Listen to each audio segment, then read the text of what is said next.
ganda mo na, Catherine. Dapat palagi nag-smile, ha? Okay.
Hindi ko maintindihan kung bakit kailangan pa natin magkita dito. Wala naman tayong mapapala dito.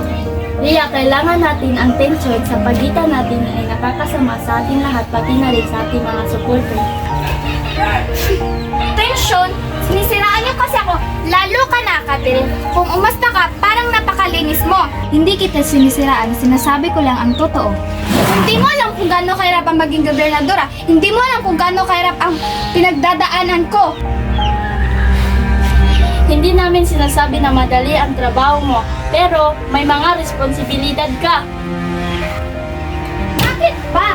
Bakit ba ako nalang pinupuntayan nyo? Ang dami-daming problema sa probinsya pero ako lang yung nakikita nyo? Hindi ka namin pinupuntayan. Gusto lang namin na mas maayos ang pamumuno. Ria, alam namin may puso ka sa probinsya.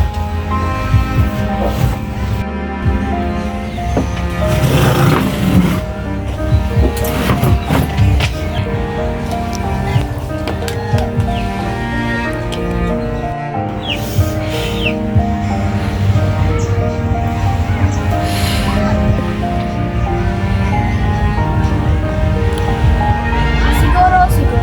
May point kayo. Hindi ko sinasabing perfecto ko. Nagkakamali rin ako. Walang perfecto. Ang importante ay handa tayo maginin ang pagkakamali at magbago. Hindi ko alam kung paano. Ang dami na nating nasabi sa isa't isa. Magsimula na tayo sa simula. Kalimutan natin ang nakaraan at mag-focus sa kinabukasan. Oo, ano bang pinakamalaga sa atin?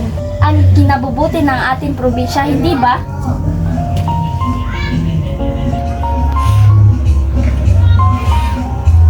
Sige, subukan natin. Pero walang personalan ha. Walang personalan, trabaho lang. Tama, at sama-sama tayo magtrabaho para sa ating mga kababayan. So, anong susunod natin gagawin? Paano natin maipapakita na nagkakaayos na tayo? Pwede tayong gumawa ng joint statement. Ipakita natin na nagkaayos tayo sa ilang mga issue. Pwede rin tayo mag-organisa ng isang event kung saan sama-sama tayong tulungan ang nangangailangan. Maganda yan. Magpapakita tayo ng tunay na samahan.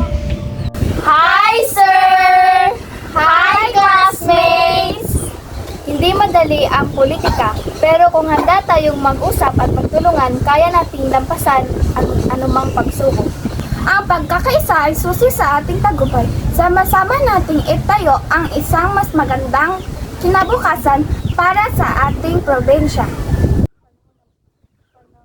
Panahon na para sa bagong politika, pagkakaisa, pagtutulungan at paglilingkod sa bayan. At yun lang po. Salamat sa panunood. Bye! Bye-bye!